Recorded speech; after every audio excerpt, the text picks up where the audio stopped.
음성을 내가 들으니 사랑하는 말일세. 이에 다윗이 그와 함께한 백성을 찾아가서 천부장과 백부장을 그들 위에 세우고 다윗이 그의 백성을 내보낼세 3분의 1은 요압의 휘하에 3분의 1은 수르야의 아들 요압의 동생 아비새의 휘하에 넘기고 3분의 1은 가드 사람 이때의 휘하에 넘기고 왕이 백성에게 이르되 나도 반드시 너희와 함께 나가리라 하니 백성들이 이르되 왕은 나가지 마소서 우리가 도망할지라도 그들은 우리에게 마음을 쓰지 아니할 터이요 우리가 절반이나 죽을지라도 우리에게 마음을 쓰지 아니할 터이라 왕은 우리 만명보다 중하시오니 왕은 성읍에 계시다가 우리를 도우심이 좋으니이다 하니라. 왕이 그들에게 이르되 너희가 좋게 여기는 대로 내가 행하리라 하고 문 곁에 왕이 섬에 모든 백성이 100명씩 1000명씩 대를 지어 나가는지라.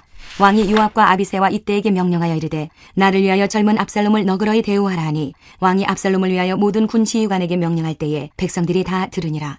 이에 백성이 이스라엘을 치러 들로 나가서 에브라임 수풀에서 싸우더니 거기서 이스라엘 백성이 다윗의 부하들에게 패하매 그날 그곳에서 전사자가 많아 2만 명에 이르렀고 그 땅에서 사면으로 퍼져 싸웠으므로 그날의 수풀에서 죽은 자가 칼에 죽은 자보다 많았더라.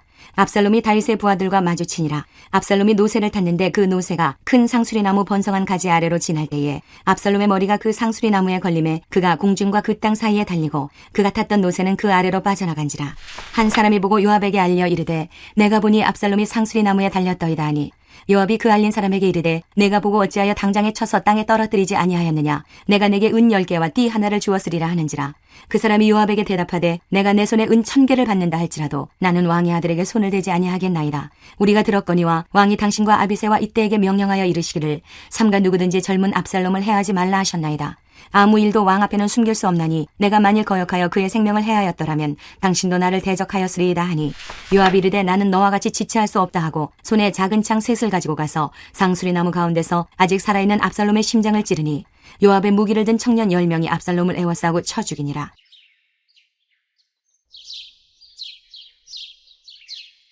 안녕하세요. 큐티 나누는 목사 안상열입니다. 오늘도 주님 은혜 안에서 좋은 하루입니다.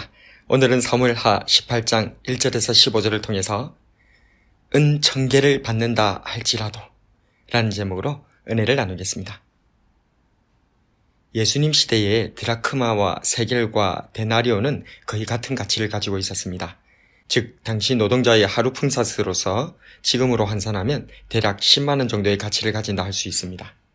물론 오늘 본문의 다윗왕 시대는 이로부터 1000년 이전의 시대이긴 하지만 물가는 거의 같았습니다. 그런데 오늘 본문에서 한 병사가 이렇게 말합니다. 나는 은 1000개를 받는다 할지라도 하지 않겠습니다. 은 1000개면 1000세겔이고 1억 원 정도인데 완강하게 거절했던 것입니다. 대체 무슨 일이었을까요? 오늘 본문에서는 아버지 다윗과 아들 압살롬의 피할 수 없는 전쟁이 벌어지고 있습니다. 다윗왕은 자신의 군대를 재정비해서 요압과 아비새와 이때를 앞세워 반격에 나섰습니다. 출정에 앞서 다윗왕은 세 장군과 모든 백성 앞에서 명령합니다. 5절에 나를 위하여 젊은 압살롬을 너그러이 대우하라. 이후 에브라임 수풀에서 맞붙은 전투에서 압살롬의 반란군들은 패하여 무려 2만 명이나 죽었습니다. 압살롬은 노새를 타고 도망치다가 그의 자랑이었던 풍성한 머리카락이 상수리 나무에 걸려 공중에 매달리고 말았습니다. 이를 본 한 병사가 요압 장군에게 이 사실을 알리자 요압은 호통을 치며 말합니다. 11절에 네가 보고 어찌하여 당장에 쳐서 땅에 떨어뜨리지 아니하였느냐. 내가 너에게 은 10개와 띠 하나를 주었으리라. 이 말에 대답한 것이 앞서 살펴본 병사의 거절이었습니다. 12절과 13절에 내가 내 손에 은 1000개를 받는다 할지라도 나는 왕의 아들에게 손을 대지 아니하겠나이다. 우리가 들었거니와 왕이 당신과 아비새와 이때에게 명령하여 이르시기를 삼가 누구든지 젊은 압살롬을 해하지 말라 하셨나이다. 아무 일도 왕 앞에는 숨길 수 없나니 내가 만일 거역하여 그의 생명을 해하였더라면 당신도 나를 대적하였으리이다. 왕이 명령하였기에 은 10개가 아니라 은 1000개를 받는다 할지라도 안 되는 건 안 된다는 선언이었습니다.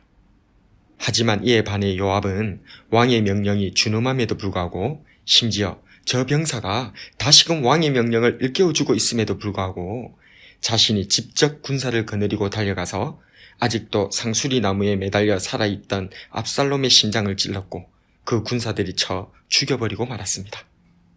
저는 이 요압의 모습에서 한국교회의 현실을, 목회자의 민낯을 봅니다. 우리 한국교회는 하나님께 너무나도 특별하고 크신 은혜를 경험했습니다. 지난 100여 년 만에 가장 가난했고 나라를 잃었으며 피비린내 나는 형제간 전쟁으로 초토화되었던 우리였지만 우리 한국교회는 조국과 함께 울었고 나라와 함께 성장했고 국민과 함께 기적을 경험하였습니다.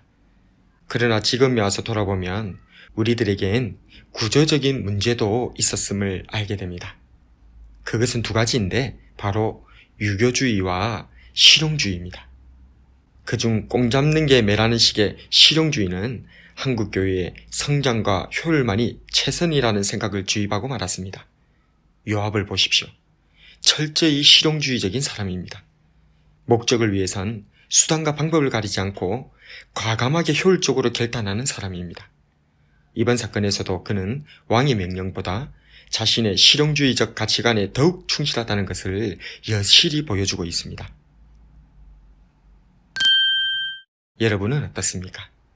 여러분은 실용주의적 가치를 따르고 있습니까?